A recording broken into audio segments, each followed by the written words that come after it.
In today's video, I'm going to teach you how to see the depth of market on Ctrader. The depth of market, often called the DOM or order book, lets you see buy and sell interest at different price levels in real time.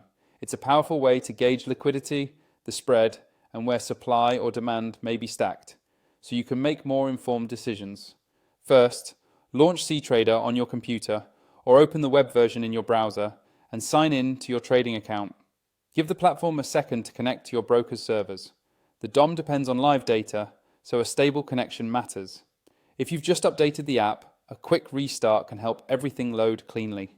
Next, go to your watch list and pick the symbol you want to analyze.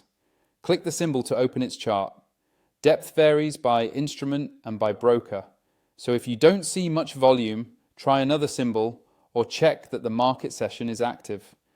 On the chart's toolbar, find the DOM icon. It looks like a small price ladder. Click it to open the depth of market panel for the symbol on your chart. If your toolbar is compact, hover to reveal hidden icons or expand the toolbar so the ladder appears. You'll be asked to choose a DOM type. Select the view that suits your style. A traditional ladder centers on price with bids on one side and asks on the other. Other views may emphasize price levels or aggregate volume. Pick the one you find easiest to read. You can change it later without losing your place.